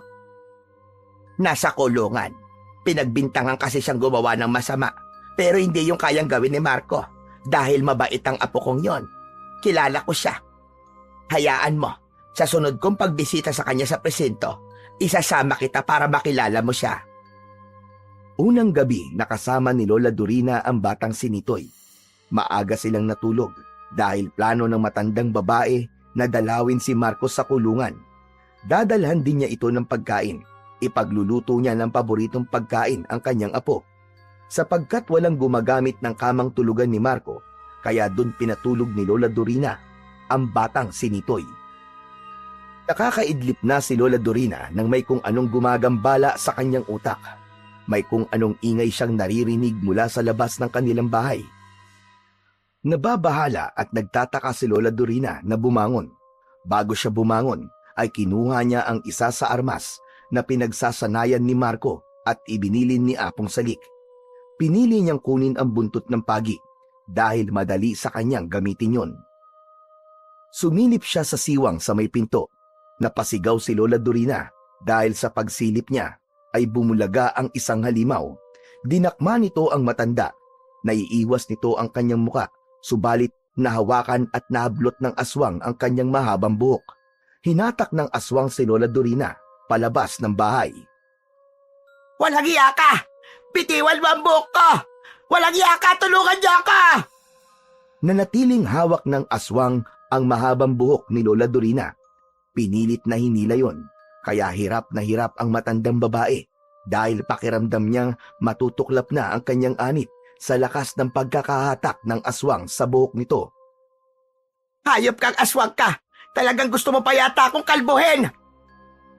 Hirap man si Lola Dorina dahil sa patuloy na paghatak ng aswang sa kanyang buhok ay mahigpit namang hinawakan nito ang buntot ng pagi. Iwinasiwas yun sa ere ng ilang ulit. Nang makabuelo ay saka inihataw ang buntot ng pagi sa katawan ng aswang. Gumuguhit at lumalahid sa katawan ng aswang ang bawat tama ng buntot ng pagi. Nag-iwan yun ng sugat sa katawan ng aswang. Pumapalahaw naman ng aswang nang dahil sa sakit, sanhi ng sugat na naiiwan sa katawan nito. Ngunit habang nakikipaglaban si Lola Dorina sa isang aswang, ay isa pang nilalang ang sumugod na ibig tulungan ang aswang na kalaban ng matandang babae. Mukhang pagtutulungan pa ako ng mga aswang na ito. Hindi ako dapat matakot. Alam kong tutulungan ako ng medalyon. Dahil sa dalawang aswang nakaharap ni Lola Dorina, kaya nahirapan na ito. Nang pagkakataong yun, ay nagising ang batang si Nitoy. Narinig niya ang mga pagkakaingay at nangyayaring komosyon sa labas ng bahay. Tumayo ang bata at tinungo ang pintuan. Nanlaki ang mga mata nito sa nakitang mga halimaw at gano'n na lang ang pagkagulat sa nagaganap na kaguluhan. Kitang-kita niya na nakikipagpambuno ang kanyang Lola Dorina sa dalawang halimaw. Naku po! Pinagtutulungan ng mga halimaw si Lola Dorina! Kailangan ko siyang tulungan! Agad na humanap ng kung anong bagay ang bata na maaari niyang gamitin upang tulungan si Lola Dorina. Tinungo niya ang kusina at agad niyang nakita ang nakasabit na itak sa may dingding. Pwede na ito! Ito ang gagamitin ko para tulungan si Lola Dorina! Sanay sa pakikipag-away si Nitoy, matagal din siyang nanirahan sa kalye, kaya hindi na bagong bagay sa kanya ang pakikipag-away. Yun nga lang, hindi bata o pangkaraniwang tao ang makakaharap niya, kundi isang aswang. Nagmamadaling lumabas ng bahay si Nitoy, bit-bit ang matalas na itak. Mga halimaw! Tantanan niyo si Lola Dorina! Malilintikan kayo sa akin! Dahil sa pagsigaw ni Nitoy, ay nawala ang pokus ng dalawang aswang at napatingin ang mga ito sa bata na may hawak na itak. Kaya sinamantala ni Lola Dorina ang pagkakataong yon upang hatawin gamit ang buntot ng pagi ang mga aswang. Dahil sa mga sugat na natamo ng mga aswang sa ginawa ni Lola Dorina, ay naglupasay at bumulagta ang mga aswang. Agad naman yung sinugod ni Nitoy at habang hindi makakilos sa mga aswang, ay saka naman niya pinagtatataga ang mga ito. Paulit-ulit at maraming beses. Hindi tinigilan ng bata hanggang may hininga at gumagalaw ang mga ito. Huminto lamang ito nang matiyak na wala ng buhay ang dalawang halimaw. Kapwa na pagod si Lola Dorina at Nitoy sa kanilang ginawa. Wala na, Lola Dorina! Tsugi na ang mga aswang! Ang tapang mo pala, Nitoy. Napatay mo sila. Ang sasama po kasi nila eh. Tsaka, hindi po ako papayag na mapahamak po kayo, Lola Dorina. Salamat, Nitoy. Niligtas mo ang buhay ko sa mga aswang na yan. Bakit po ba kasi kayo inatake ng aswang? May kasalanan po ba kayo sa kanila? Wala, Nitoy. Wala akong kasalanan sa kanila. Kaya hindi ko rin alam kung anong dahilan o may kung anong kailangan sila sa akin. Kung ganun po pala, dapat maganda po kayo palagi. Tama ka, Nitoy. Dahil natitiyak kong may ibang aswang na babalik dito. Lalo na't makakarating sa kanilang nangyari sa mga aswang na umatake dito. Samantala, sa kulungan kung nasaan si Marco, nagkaroon siya ng masamang panaginip. Sa kanyang panaginip, ay minsan pa'y nakita niya ang mga lalaking humuli sa kanya. Nagbalik ang mga ito at pilit na hinihingi ang medalyon na iniwan ng kanyang lolo sa lik. Nang wala siyang maibigay at maipakitang medalyon, ay sinaktan siya ng mga ito. Paulit-ulit na ginulpi at sinaksak. Sa eksenang yon ay nagising si Marco.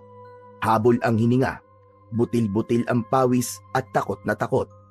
Dahil naman sa panaginip na yon, ay nabuo sa isip ni Marco na posibleng may kinalaman nga sa medalyon ang mga nangyari sa kanya.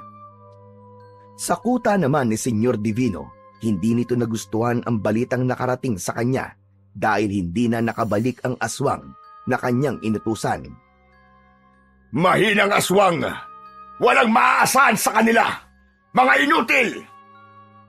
Hindi sila mahihina, senyor. Pero nabigo sila at napatay pa. Siguro, sadyang malakas lamang ang nakaharap nila. Isang matandang babae, nagapi sila. Kahit pataglay ng asawa ni Apong Salik ang medalyon, hindi yun magiging malakas para magapi ang ipinadala nating mga aswang. Huwag kayong mag-alala. Babawi tayo sa susunod. Titiyakin kong hindi lang magagapi ang asawa ni Apong Salik, kundi makukuha nila ang medalyon. Dapat lang, Urbano. Dapat lang. Dahil hanggat hawak nila ang medalyon, nanganganib ang ating lipi. Baka maubos ang mga kalahi nating aswang. Hindi maaaring mangyari yon, Senyor Divino. Dapat lang. At hindi binuo ang ating grupo para lang maging talunan. Tayo dapat ang maghari. Ang lipi natin ang dapat kilalaning pinakamagagaling, pinakamahusay at makapangyarihang aswang sa balat ng kadiliman. Gaya ng ipinangako ni Lola Dorina, ay isinama nito si Nitoy na dumalaw siya sa presinto upang bisitahin si Marco. Bagamat nagulat si Marco na may kasamang bata ang kanyang Lola Dorina, ikinuwento naman ng matanda ang tungkol kay Nitoy at kung paano niya ito nakilala. Maging ang ginawang pagliligtas ni Nitoy sa kanya ay sinabi rin niya. Lungkot naman ang naramdaman ni Marco sa ikinuwento na yon ng kanyang Lola Dorina. Pasensya na po kayo sa akin, Lola Dorina. Sorry po. Abay, ba't ka humihingi sa akin ng pasensya, Apo? Kung hindi sana ako nakakulong, sana nailigtas ko kayo. Ako po sana ang kasama nyo para humarap sa mga aswang na yon. Apo, huwag ka nang malungkot. Alam ko naman yon. Nagkataon lamang na nandito ka sa kulungan at hindi mo rin gustong makulong ka. Lola, naiinip na po ako dito. Gusto ko na pong lumabas. Gumagawa na ako ng paraan, Apo. Konting tiis na lamang.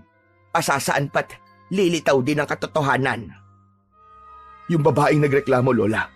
Alam ko pong makakatulong siya sa inyo. May kutob akong ginamit lang po siya. Siguro tinakot po siya para idiin ako sa kasalanang hindi ko naman po ginawa. Pero saan ko naman siya hahanapin, Apo? Hindi ko rin po alam, Lola. Biglang may pumasok sa isipan ni Lola Dorina. Gaya ng pinaniniwalaan niya, maaaring makatulong yun sa kanya. Sige, Apo. Susubukan kong hanapin ang babaeng sinasabi mo. Kung siya ang magbibigay ng linaw para makalabas ka rito. Nakauwi na si Lola Dorina. Hindi mawala sa isip niya ang mga sinabi ni Marco. Nakaupo ito sa isang sulok ng bahay. Kanina pa pinagmamasdan ni Nitoy ang nag-iisip na matanda. Kaya naman, nilapitan niya ito. Ano pong iniisip niyo, Lola Dorina? Yung sinabi ng apo ko si Marco. Dapat hanapin natin yung babaeng sinasabi niya. Hinawakan ni Nitoy ang kamay ng matanda. Baka sakaling makagaan yun sa bigat na nararamdaman nito. Tutulungan ko po kayo, Lola Dorina. Salamat, Nitoy. Dahil kahit paano ay may makakasama ako. Pero isa ka lamang bata. May magagawa rin po ako, Lola. Saka sabi nga po sa inyo, hindi ko po kayo pababayaan. Dahil po tinulungan niyo ako. Binigyan po ako ng tirahan. Kaya gusto ko po matapos din ang problema niyo kay Kuya Marco. Para po makauwi na siya at makasama niyo na po. Kasi po, siya lang po ang pamilya niyo. Ikaw naman, Nitoy. Para sa akin, pamilya na rin kita. Pero ngayon, wala akong pinakahahangad kundi ang makalaya ang Kuya Marco mo. Samantala, dahil nga wala na si Apong Salik, ay ipinagpatuloy na ng grupo ni na Senyor Divino ang pag-aasik nila ng lagim sa Baryo Anahaw. Minsan pa'y niligalig nila ang lugar na yon dahil para sa kanila'y nakaramdam sila ng kalayaan para palaganapin ang kasamaan at kadiliman sa pagkawala ng malakas na antingero at manunugis na si Apong Salik. Patuloy na mag-ahari muli ang kadiliman dito sa baryo. Pabor na pabor sa atin ang pagkamatay ng matandang antingero, Senyor Divino. Kaya wala na magagawa ang mga taga rito, kundi ang tanggapin nila na tayong mga aswang na ang mag-ahari dito. At silang mga nakatira dito ay magiging kauri natin. Lubos na kasiyahan ang maibibigay natin sa hari ng kadiliman dahil nakikita na niya ang pagtatagumpay nating mga tagasunod niya. Talagang maaasahan ang plano mo, Senyor Divino. Walang magagawa ang tagapagmana ni Apong Salik dahil nasa loob siya ng kulungan. Hindi siya makakakilos at doon na siya mabubulok. Pero hanggang ngayon ay nagtataka pa rin po ako. Saan, Urbano? Sa pagkakakulong niya? Oho, Senyor Divino. Dahil ang alam ko, hindi pa rin makapaniwala ang kanyang Lola Dorina na magagawa yun ng kanyang apo. Ang hina mo rin sa balita, Urbano.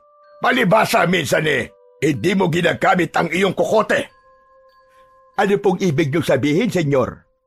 Sabi ko naman sa'yo, lagi akong may paraan. Ang ibig sabihin, Senyor, may kinalaman kayo sa pagkakakulong ng apo ni Apong Salik? Naturalmente, meron. Sinasabi ko na nga ba, kagagawa niyo ang pagkakakulong niya? Oo, gumamit ako ng babaeng mababayaran para umarte na ginahasa siya ni Apo ni Salik. Mahusay umarte ang babaeng nakuha niyo, Senyor. Dapat lang, dahil binayaran ko siya. Napaniwala niya mga pulis na ginahasa siya ng marko na yon. Pero hindi tumitigil ang kanyang lola. Gumagawa ito ng paraan para makalabas sa kanyang apo dahil naniniwala siya na wala itong kasalanan.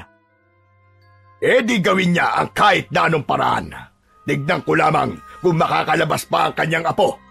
Hindi ko papayagan na makalaya siya dahil magiging malakas na hadlang ang binatang yun. Siya ang susunod na magmamana ng medalyon ni Salik. At dahil nakakulong siya, wala siyang magagawa. Hindi niya pakikinabangan ang bisa ng medalyon.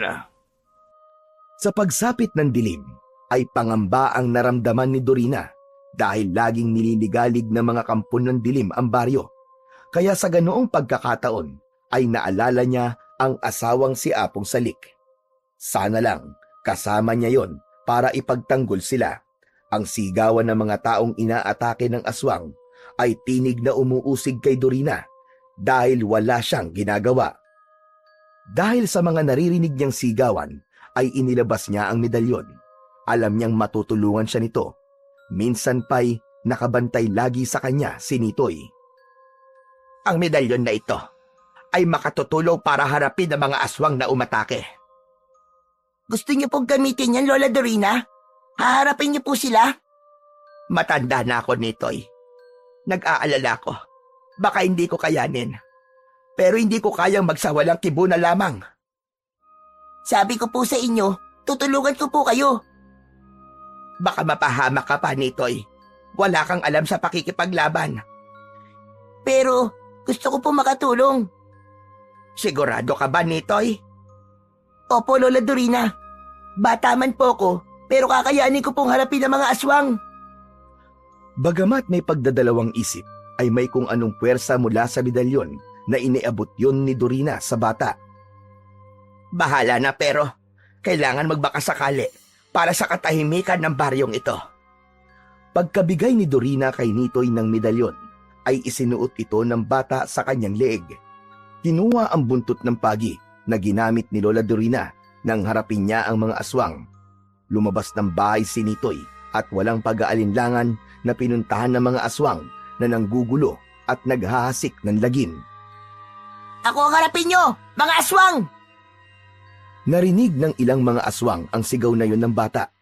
Nakatingin lang ang mga ito, ubalit agresibo si Nitoy. Siya ang unang sumugod para sugurin ang mga aswang na nagkalat. Sa kabila ng kanyang kabataan, ay nakapagtataka na naging malakas siya para hawakan ng buntot ng pagi at harapin ang mga halimaw. Sa bawat wasiwas ng buntot ng pagi, ay tinatamaan ang mga aswang na lumalapit at lumilikhayo ng mga sugat sa katawan ng mga ito. Dahil sa ginawa ni Nitoy ay nagalit ang ibang aswang na umatake rin sa kanya. Ngunit walang pag-aalinlangan ng bata na patuloy lang sa pagsugod.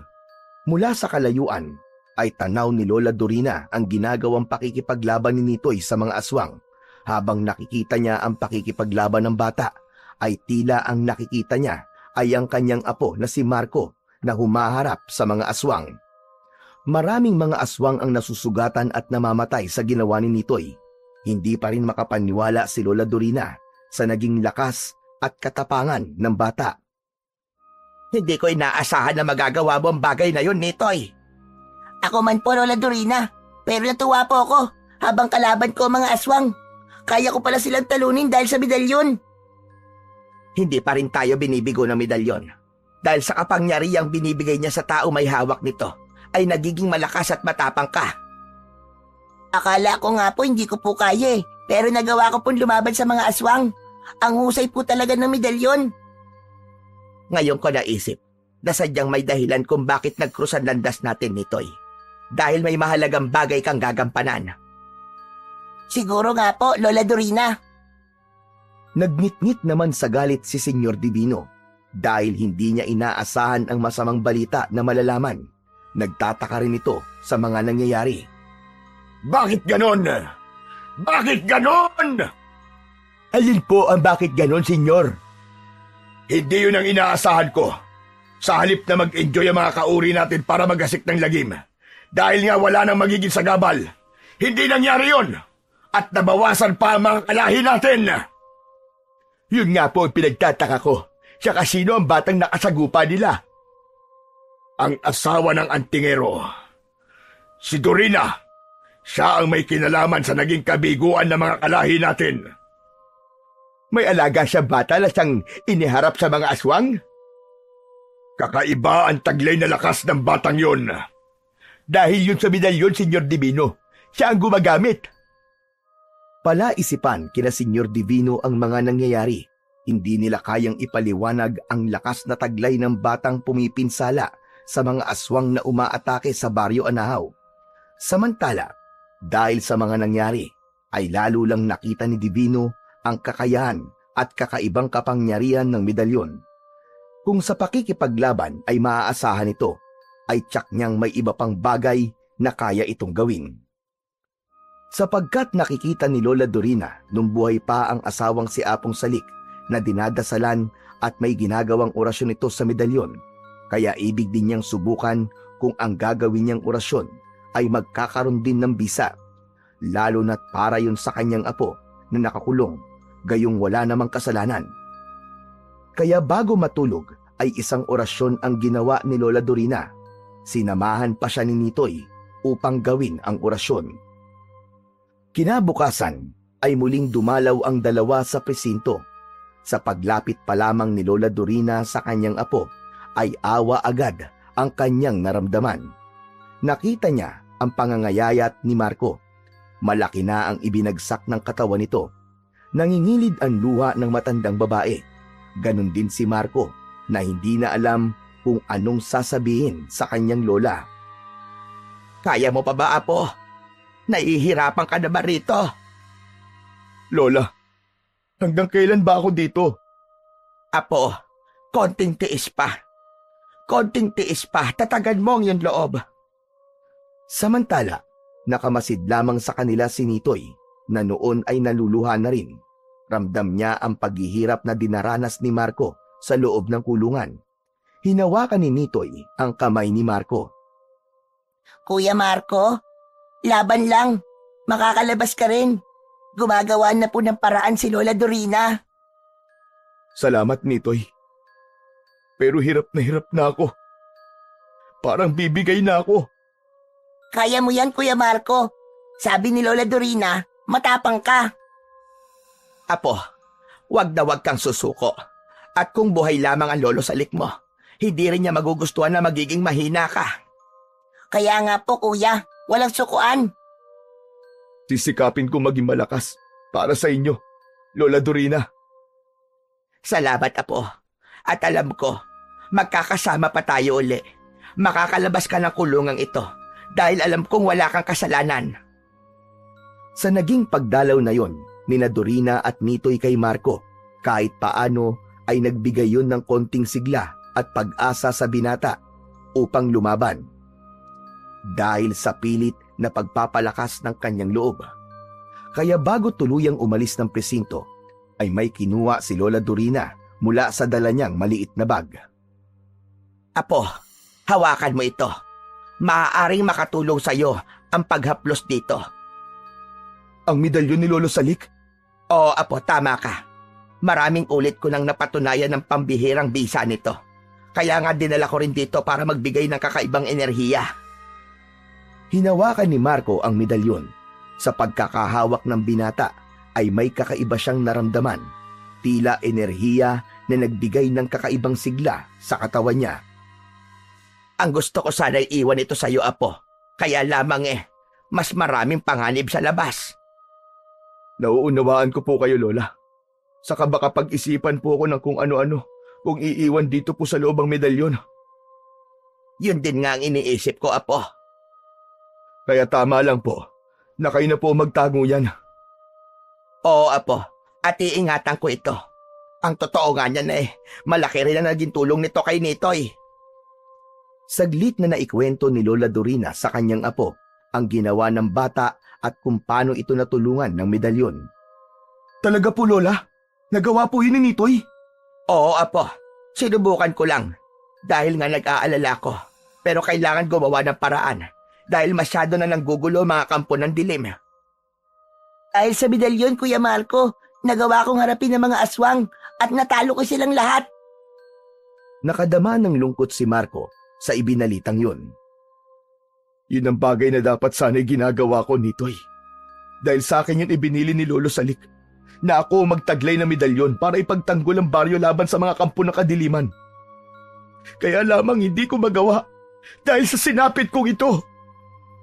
Kapag nakalaya ka, Kuya Marco, tsak na magiging mahusay kayong antingero. Hindi ko alam kung mangyayari pa yun. Alam ko mangyayari yun, apo. Dahil yun ang nakatadhana. Mula ka sa angkan ng malalakas na antingero. Batid kong may paraan ng tadhana upang matupad yon. Dahil sa mga naging kabiguan ng mga kalahi ni Senyor Divino, ay hindi na ito mapalagay ng mga sumunod na araw. Nakaramdam na ito ng pagkabahala. Senyor Divino, maling mag-alala kayo. Alam ko, subalit ngayon ko lang ito naramdaman sa tanang buhay ko, Urbano. Magtiwala kayo sa inyong kakayahan at sa kapangyarihan mula sa kadiliman. Alam ko, Urbano, at yun ang aking ginagawa.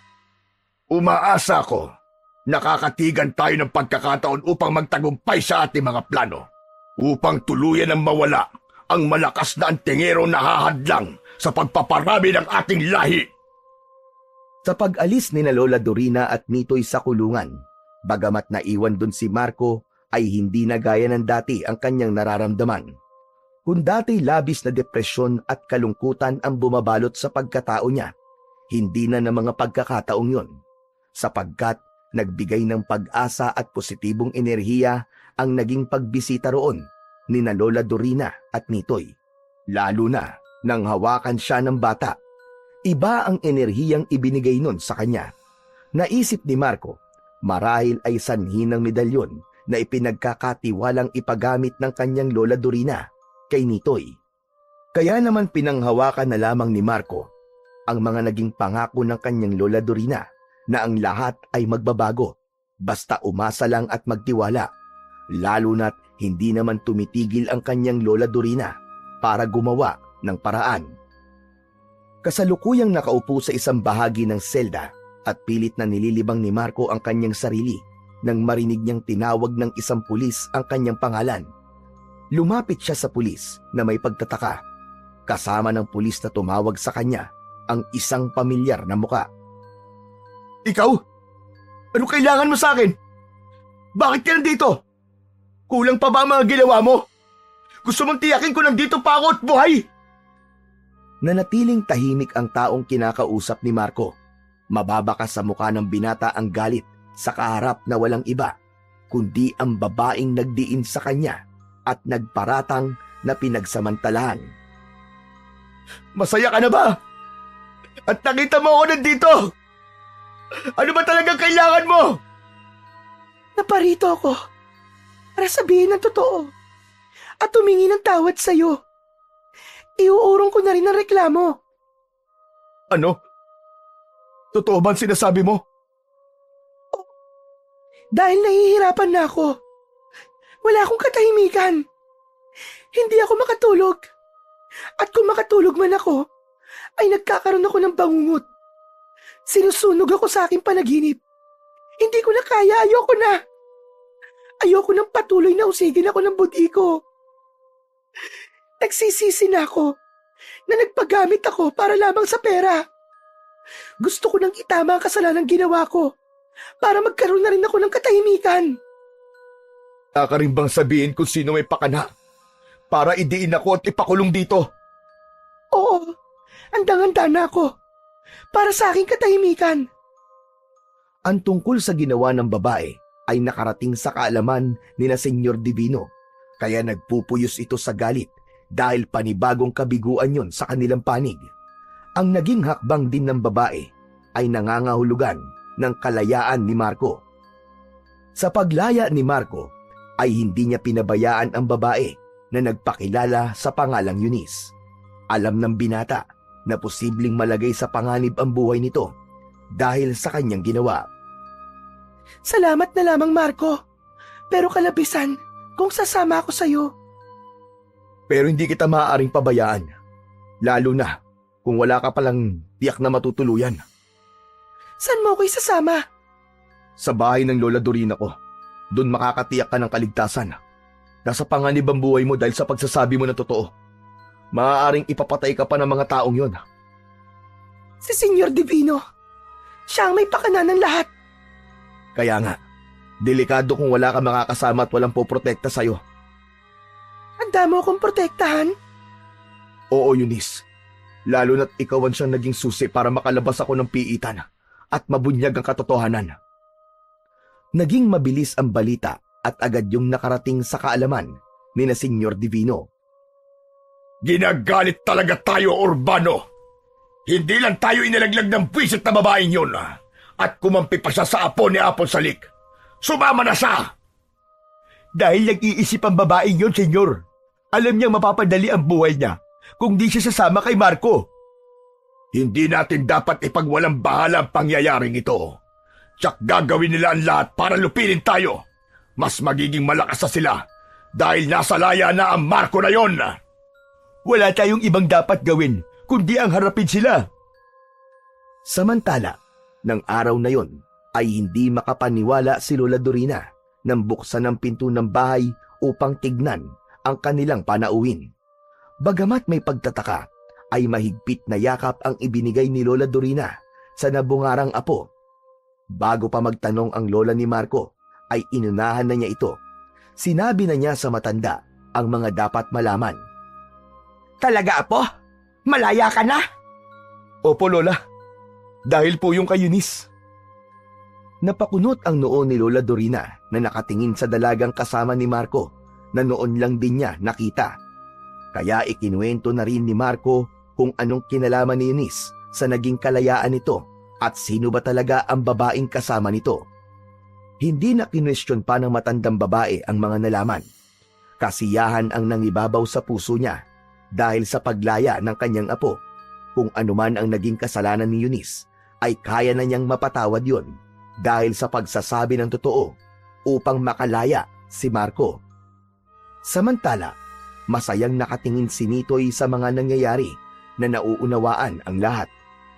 Sabi ko na sa'yo, Kuya Marco makakalaya ka rin. Heto na nga po yun. Tama ka, Nitoy. Nakalaya na nga ako. Ang medalyon, siya ang tumulong sa atin. Nagbunga ang orasyon na ginawa natin, Nitoy, para masolusyonan ang ating problema. Oo nga po, Lola Dorina. Dahil sa medalyon?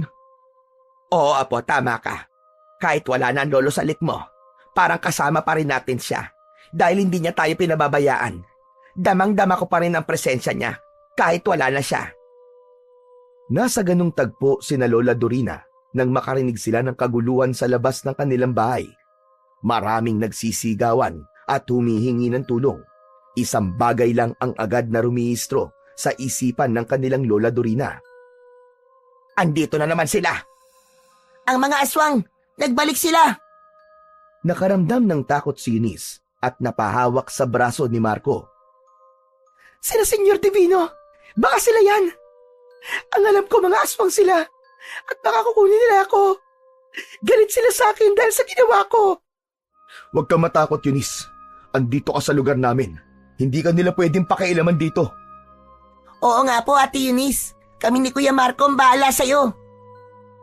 Marco, apo, narito ang medalyon. Kailangan mo ito, isuot mo. Agad na kinuha ni Marco ang medalyon sa kanyang Lola Dorina, saka kumuha ng mga armas na gagamitin sa pagharap sa mga kampon ng kadiliman. Lola Dorina, Eunice, kailangan ko na lumabas para harapin ang mga kampon ng kadiliman. Sigurado ka, Marco? Eunice, iha, huwag mong alalahanin si Marco. Isinilang siya para maging malakas na antingero. Walang masamang mangyayari sa kanya at hindi rin siya pababayaan ng medalyon. Tumakbo na palabas si Marco, subalit biglang sumunod sa kanya si Nitoy. Sasama ako, Kuya Marco! Hindi na napigilan pa ni Lola Dorina ang bata. Buo rin ang paniniwala niya na magiging mabisang katuwang ni Marco si Nitoy dahil nasubukan na nitong humarap sa mga aswang. Isa pa, malaki ang tiwala niya sa medalyon para sa magagawa nitong kaligtasan para sa kanyang mga apo. Samantala, pinangunahan ni na Senyor Divino at Urbano ang muling pag-atake ng mga aswang sa Baryo Anahaw. Nasaan yung aswang na ang mga ito nang sumugod doon? Wala silang hindi sinasaktan. Lahat ng makaharap nila, ipatitikim nila ang kanilang galit. Lalo na kay Eunice na alam nilang kasama na ni Marco. Ito na ang pinakamatinding sagupa na gagawin natin, Urbano. Oo, senyor. Nasabihan ko na rin ang mga kasamahan natin na walang uurong. Laban kung laban. Tama, Urbano. Kahit malakas ang antingero mula sa angkan ni Apong Salik, sa dami ng mga kauri natin na sumalakay, tiyak na hindi nila tayo kakayanin. Nagsimula nang makipaglaban si Marco sa mga umaataking aswang. Inalala niya lahat ng itinuro sa kanya ng kanyang lolo na si Apong Salik. Hinding-hindi niya maaaring malimutan ang mga bili nito sa kanya. Umaatungal at napapasigaw ang bawat aswang na atakihin ni Marco gamit ang karet at buntot ng pagi. Nakikipagsabayan naman sa kanya si Nitoy na matalas na itak naman ang hawak. Mag-iingat ka, Nitoy! Huwag ka mag-alala! Ayos lang ako, Kuya Marco! Bumubulagta ang bawat aswang ng tamaan ng karet at hagupit ni Marco. Hindi naman nagpapahuli si Nitoy na sa kabila ng kabataan ay makikita ang kaliksiyan at kahusayan na nito sa pakikipaglaban. Nanonood naman ng sandaling yon sina Lola Dorina at Eunice na hindi maipagkakaila ang kasiyahan dahil sa pagtatagumpay nina Marco at Nitoy. Dalawang aswang na galit ang sumugod sa kanila. Yun ay sina Senyor Divino at Urbano.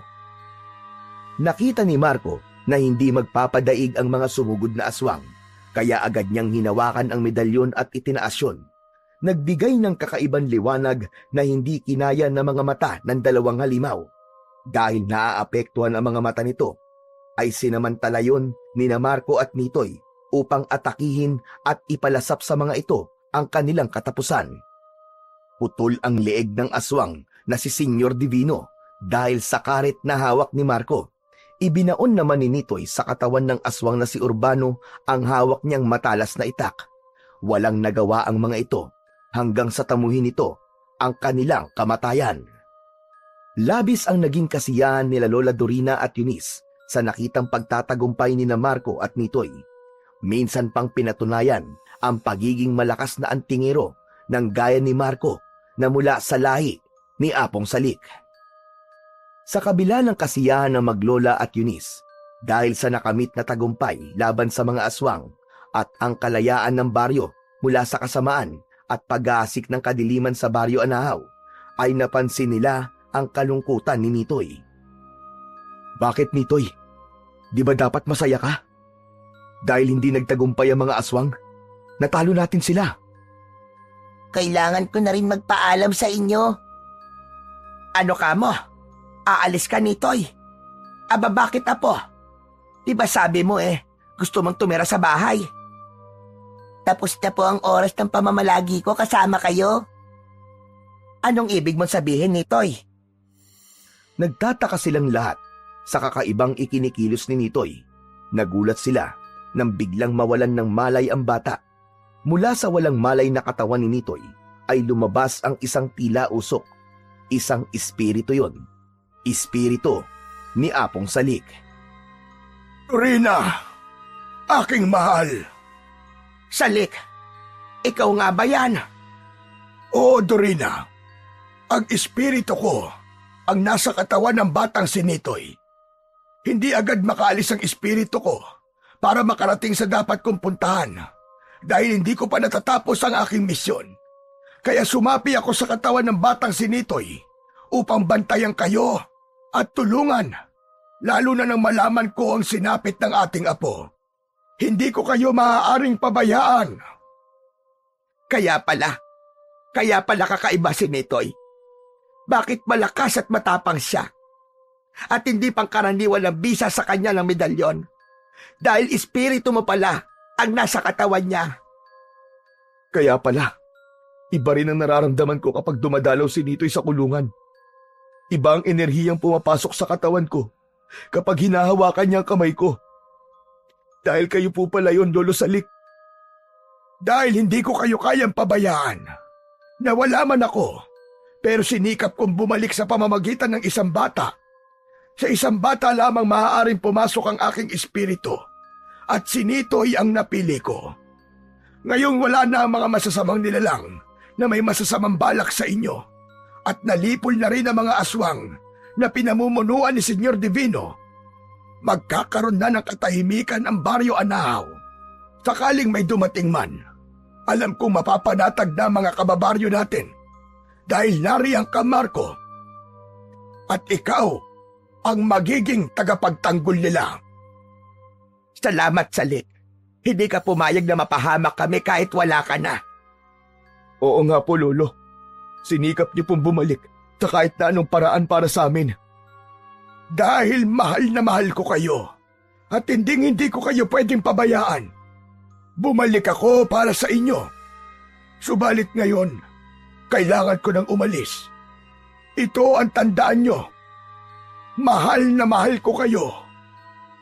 Nagpaalam na si Apong Salik na wala na ang espiritu nito. Samantala, nagkamalay naman si Nitoy na nakakunot ang noo at nagtataka. Teka, sino po kayo? Kayo po yung nasa panaginip ko. Nagkaroon ako ng mahabang panaginip. Kayo po si Lola Dorina, si Kuya Marco at Ate Eunice. Sa panaginip ko po, kayo ang bagong pamilya ko.